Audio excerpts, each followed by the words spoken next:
This conference will now be recorded. Thanks so much for the introduction, Shannon, and thanks to everyone for joining us. We're going to be talking about assistive technology and distance learning today, and I'd like to really send out a thank you to our Region 3 Assistive Technology Community of Practice. You'll see some of them here today presenting with me, and you'll get to meet some of them as we go along. Some of them will be answering some of your questions and answers too as we go through this. But I'm Julie Ray, and I work for the Duluth Public Schools and for Region 3 in assistive technology. So today we'll be talking about the SET framework really quickly. We'll discuss some tools and resources for reading and writing, and then we'll go into question and answers. We really want that to be the focus of this, to get you what exactly you need in this time of distance learning. Greg Sumner will talk about some distance learning wins, and then Krista Sievertson will talk about some additional resources too at the end. So why should I learn more now? We have so much learning going on. We're on these huge learning curves, all of us, as we transition into distance learning. And so I'm guessing because you're here, you either have something specific that you want to learn about, or there's a problem that you're hoping to get a possible solution to. And my hope too, as we move through this, is that we're doing a bit of front loading on the learning. So even if there's one thing that you're learning that becomes a useful tool for your students, it might increase the amount of work that they're able to do, and or decrease the amount of work that you have to do as you're able to increase their independence. So just a little bit on the why as we move forward in the next weeks and months of distance learning. All right, so anyone that you talk to about assistive technology will probably talk a little bit about the SET framework, and that looks at the student, the environments, the tasks, and the tools. So our students, we look at their strengths and their needs. The environments are where these tasks are happening. The tasks are the things that we want them to be able to do more fully or with more independence, and then the tools are the things that we look at that might support that. In distance learning, both our environments and our tasks have gotten completely turned on their ear, and so we're revisiting those things in new ways as we try and figure out what are the tasks that we want these students to do, and what are the elements of the environments now. What do they have available in those environments? So keep those things in mind as we move through some of these tools, and keep your particular students in mind, someone that these might be helpful for. We are going to fly through just a few tools for reading and then for writing, so just know that all these links are available in your slides too. Bookshare is one great resource that hopefully many of you have heard me talk about or someone else from our Region 3 team talk about. It's a great tool for qualified students, gets digital reading materials to them, mostly published texts, so books and periodicals. There's a link here just to bookshare.org, and their training resources library has just about a handout or a video on just about anything that you would want to learn about there. Across the region here, your district or co-op has a contact person to help get you set up as a sponsor, and if you don't know who that is, you can let me know and I'll get you in contact with them. Bookshare recently did a webinar about getting started. It's a 53-minute recorded webinar, but it will get you just about everything you need to know about Bookshare. There are free books for all. We talked about being a qualified student, but there are free books for anyone who wants to access some of them. So let me show you just really briefly what it looks like when you go into Bookshare and open up a book and want it to read for you. So here's what you do. You just open up the book, and then you'll just press the play button. The time traveler, for so it will be convenient to speak of him, was expounding a recondite matter to us. And then you just press stop when you're done. And that's as simple as it is. So there are a wide range of books on there, things with pictures in them, like picture books for young children, and all the way up through difficult science texts for older students. So you would just go to read now if you're using the web reader, and then click that play button, a very simple option. Read and Write for Google Chrome is another tool to support reading. It's a Chrome extension that reads text aloud in Chrome, highlights words as it reads them. Again, works on any text in Chrome. There's a link there for more information, and a short video is the second link there. You would add this extension to Chrome and then click the purple puzzle piece to use it. Just so you know, students only have the free version. Well, I guess they could get the paid version, but in Duluth Public Schools, they have the free version, and that would just allow for text to be read aloud, not all the fully function features, but the teachers can have the full function feature. So again, sorry, this is cut off on the left-hand side, a little wonky there, but you'll get the idea. So you would click on the purple puzzle piece to open this toolbar, and then press play. The air is full of water, as water vapor, even if you can't see it. And it just highlights as it reads the text aloud to you. Again, that's within Chrome. So that is Read and Write for Google Chrome. I'm flying through these. Know that we're just showing you some resources, and you have all the links again in the slideshow. Again, just click on the purple puzzle piece and press play. The accessibility settings for text-to-speech or reading text aloud are sometimes even more powerful because they'll read it anywhere on your screen. On a Chromebook, it's called Select to Speak, a couple of YouTube videos there for you to watch, very brief videos that Greg Sumner made. Thank you. On iOS for your Mac or iPad, it's called VoiceOver. And in Windows, it's called Narrator. So again, all options for text to speech, and you can get more information through those links. Here are some reading websites. Tina Olson, who wasn't able to join us this morning, built some of these websites, or built this slide rather, with these links to websites on it. So thank you, Tina. These are some options that have books available on them that can be read for children. So Books and Epic and ABC Mouse.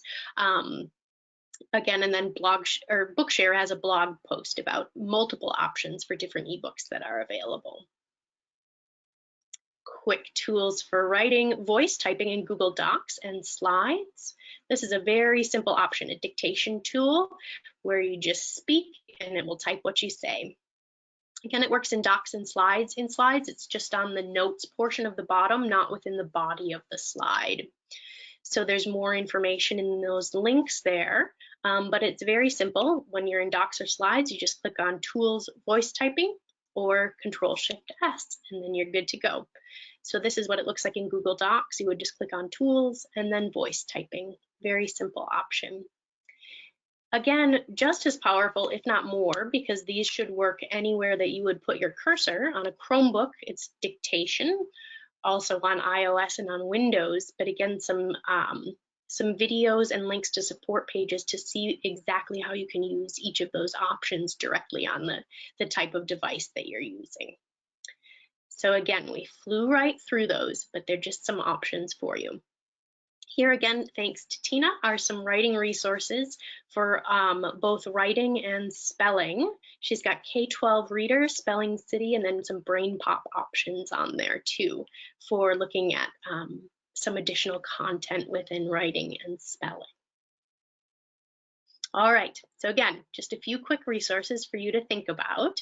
But now what I'd like to do is just open it up for questions and answers. So at this point, any of you can feel free to turn on your webcams, unmute yourself to ask a question. If you're uncomfortable doing it that way, what you could do is you could definitely just type your question in the chat window, and Shannon's monitoring that and we'll be able to share that too. So again, any questions that you've got about assistive technology and distance learning, now's the time to ask them, either by audio or by typing them in the chat window. And while you're taking a second to do that, just know that I'm happy to answer any of these, but I'm also, I know that we have a wealth of information and some really great minds on here, both from the Region 3 AT community of practice and those of you who have joined us as attendees also. So I will pause now and ask for some questions.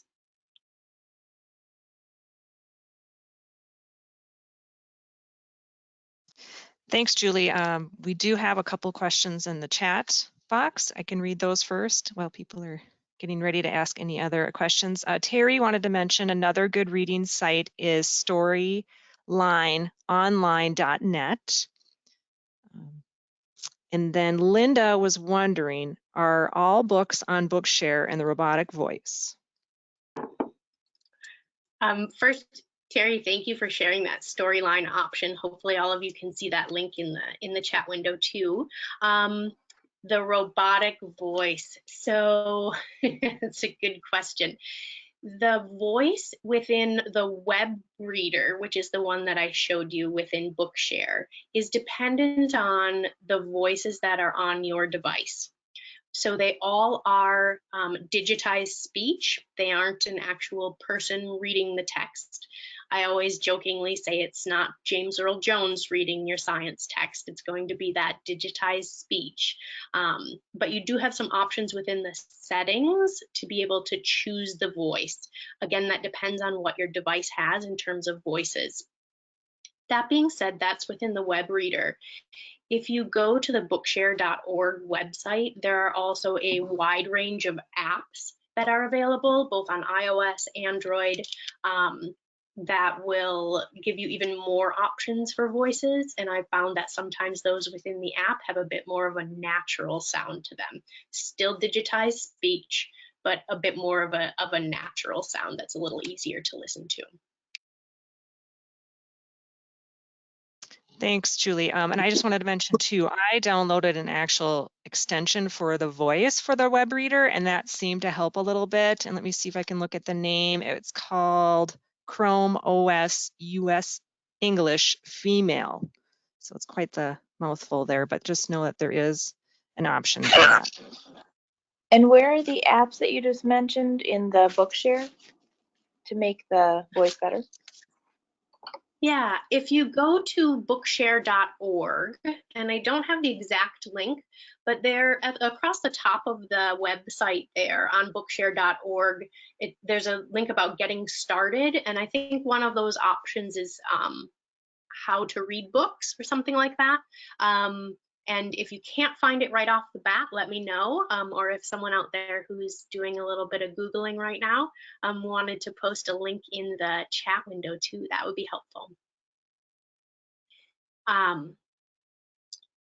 Also, something about the voices also is sometimes what I will do with students is because the voice directly in a Chromebook, sometimes our students don't have the ability to download more voices or add extensions. So what they do have though is the read and write for Chrome, which has some more natural sounding voices than the actual Chromebook operating system.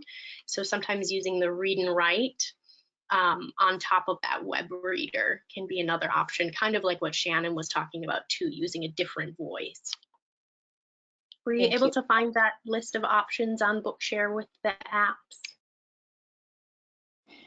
Krista did post a link, it looks like. Thank you, awesome. Thanks so much, Krista. Any other questions?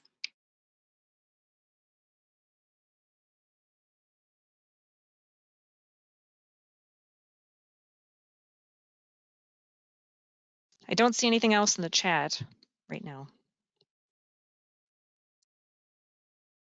Okay, well, go ahead. Oh, I just had another quick question. For reading on the web, like if you, or just even different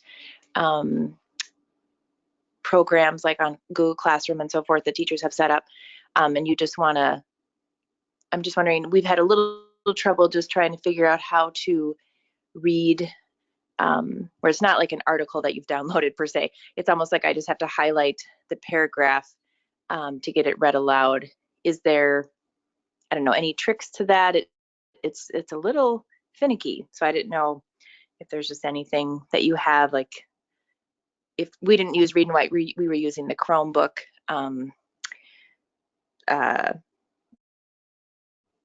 I guess I forget what it's called, but it was like the iPad voiceover, but on the Chromebook. And I don't if that's the best one to use, or if you've had any other suggestions. Sure, I'll let anyone else jump in if anyone else wants to jump in with some suggestions.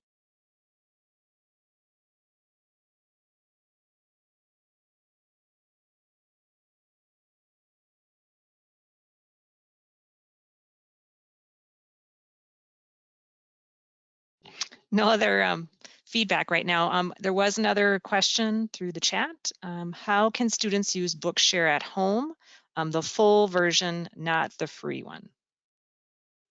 Sure. I'm going to come back just for a second to the text to speech within Chrome. I do find that the read and write for Chrome, if you're able to get that extension available, sometimes can read some of the things online a little more clearly than the select to speak or the accessibility option within the Chromebook. So if you're able to get that extension, sometimes having both of those as options is like, if one won't read it and it's a little wonky, then usually the other one will.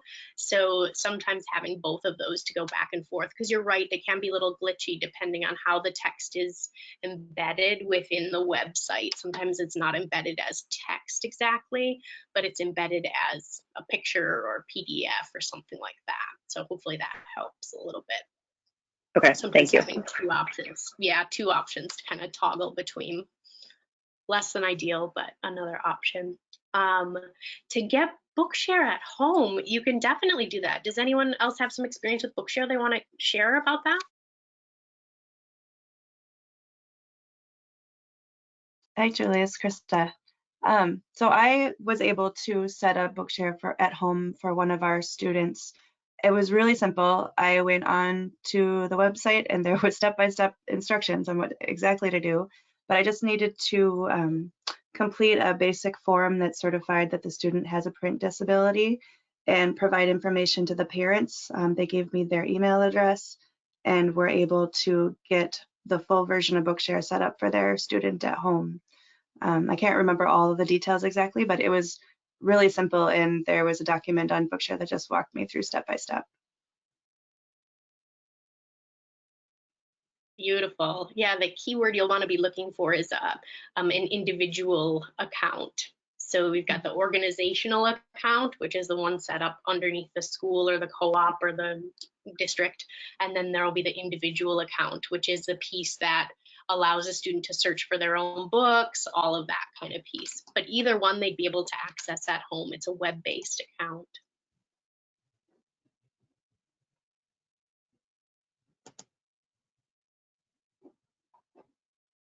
No other questions on the chat.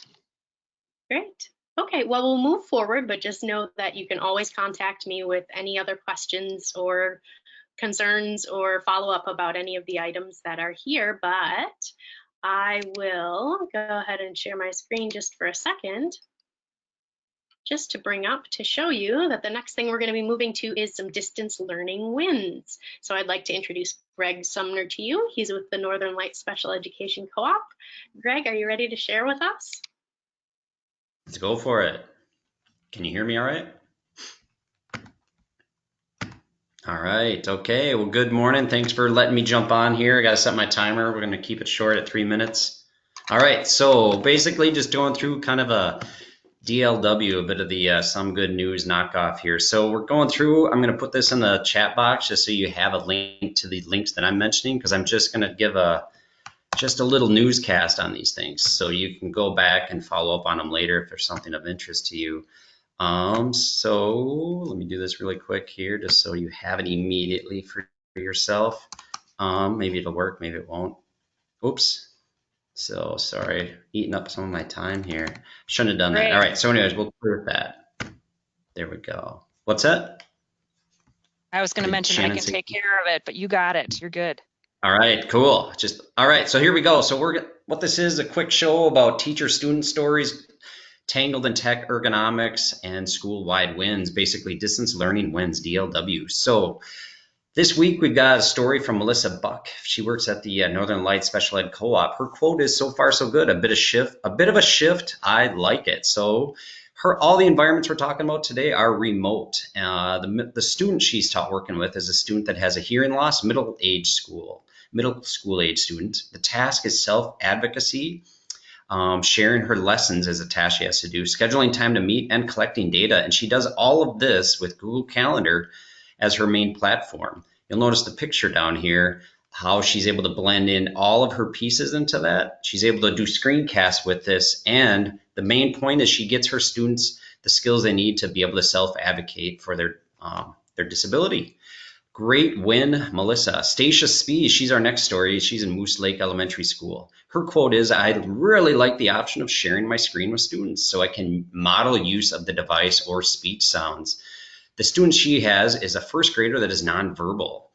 The task is how to communicate with augmentative communication device or practice speech sounds. The tools she's using here is the AugCom device, Zoom, screen sharing, Google Docs, and some websites, as long as also with some boom cards. That's kind of the two different tools she's using. But right here, this is the AugCom device she's using, but with her split screen, she's able to kind of keep the eye contact, keep the student engaged and seeing what they're doing. And the boom cards is a little different here. That's a free option here, but this is a way that she can kind of model and see the speech sounds that the student's using here. All right, so we're wrapping it up here, our last 30 seconds of the show. Tangled and Tech wins. A lot of people are liking this feature where you can toggle the mute on and off back and forth so you don't have to be searching for the option on the screen. And nonverbals are on the rise. A lot of people using thumbs up or waving just to prevent that talking over each other. Grid view, another great feature if you don't have it. If you're using Meet in your district, definite a must-have. Lets you see everybody. Ergonomic wins. We're having people getting a lot of aches and pains from sitting around so much here. And so Jessica Brown from the Northern Lights, she actually shared this stand-up desk using cardboard boxes. It doesn't have to be that complicated. Another exercise win here for you. You can, nice high energy Tabata. And just to wrap it up here, we've got some school-wide wins, nice school compilations I put together for you here. So that's it. If you have any more stories, please send them my way to this address down here. So thank you. Back to you, Julie. Awesome. Thanks, Greg. It's so nice to see some of the positive things and some ways that people are troubleshooting things, even if they still are trying to struggle through things, but finding some definite wins in that. So that's awesome. Thank you so much for sharing that. And then now I am going to move in and share my screen again. All right, and we're going to talk about some additional resources now. And again, we'll fly through these, but again, the links are available for you in the slideshow. And these were built by Tina Olson and Krista Sievertson. And now Krista, who you heard from a little bit earlier, is going to share some of these with you. And I'll play Vanna. Let me know how quickly or slowly I should move, Krista. Sounds great, Julie. So I'm Krista Sievertson. I am the autism specialist at the Duluth Edison Charter Schools. And I've put together some resources here specific to COVID-19 and distance learning. I put them together thinking specifically about kids with autism, but I know there's a lot of other kids out there who can use visual supports. So I wanted to make sure that I shared them here with you. So these are found on my Google website that Julie is linking to right now. The first one is COVID-19 and ASD. And on there, I have a whole bunch of different resources specific to COVID-19, including social stories explaining what's going on, what is it at a basic level, hand washing visual supports, resources for parents, anything that I couldn't find out on the web or that's been shared with me, I'm sharing here with families and also with teachers. So feel free to share any of these resources out to the families that you're working with. So Julie, if you can click on the other link here for distance learning. Some of these resources are specific to my schools, but they can be used as models. But primarily on this page, I have things like symbols and visual schedules. Again, social stories that help explain distance learning. I'm actually going to be updating these today with some additional resources on school being closed for the rest of the school year. There's one I'm adding to the COVID-19 about people wearing masks in public and explaining that. And timely that Greg just mentioned this, there's a visual for expected behaviors during online learning and also some of the hand signals that people are using while they're on an online, like a Zoom call. That's it for those, Julie. In addition to these resources, Tina put together some slides from the Northern Lights Special Education Co-op. And first of all, they have a website or web page that they've put together with COVID-19 resources. These include some documents to help support teams who are working remotely, as well as webinars. And then at the very bottom is a whole list of really great resources that are out there on the web that we can use to support our students at home. So in addition to that, Northern Lights has put together a SPED Tech resource list. It's on the next slide. Down the left side of this resource list are a number of different resources that the Northern Lights staff members have compiled that they are using for distance learning. They've included a link to each resource as well as their own notes of what they have experienced and any main points about that particular resource. I know two of them that I've used pretty frequently during this distance learning time are Flipgrid, and Flipgrid is where you can have students post video responses to your questions or have video discussion. And then also Screencastify. It's my personal favorite screencasting website. That's been a really useful one for me. I like it so much that I bought the full option, and I can record my screen, my computer sounds as well, and that's been really helpful. Some other resources that we have available to everyone in our region are Infinitec. You can go to that at myinfinitec.org and set up a free account. And this has tons and tons of webinars and resources that cover a wide range of topics. So if you're looking for additional training, Infinitec is a great place to go.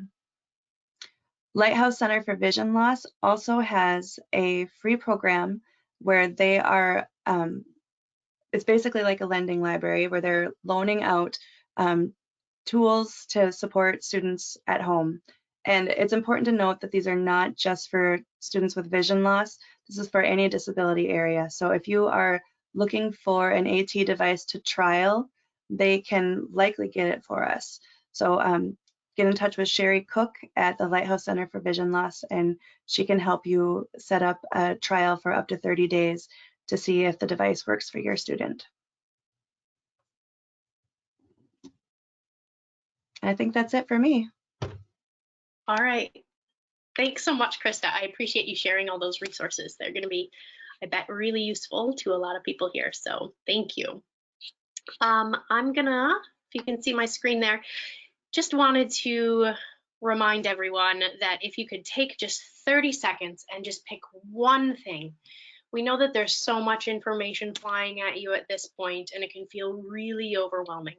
But if you can just think again through that SET framework, what is one student or a group of students that you know are looking at one particular task, and then think about what is one tool that maybe you're going to go back and dig a little deeper or figure out how to use or try to teach students how to use. Again, just kind of keep it feeling manageable and like something that you can really have some success with. So just think about that one thing and make a note of that to follow up. And then I just wanted to thank everyone for attending and for all the work that you're doing. We know it's a really tough time. Also, just know that a recording of this session, as Shannon mentioned, will be emailed out to you, and you can feel free to contact me at this email address here if you've got any questions. But so thank you for everyone for attending, and also for those of you who presented and answered questions with me also. Thank you. Thanks, Julie Ray. That was awesome. I'm going to hit the stop recording.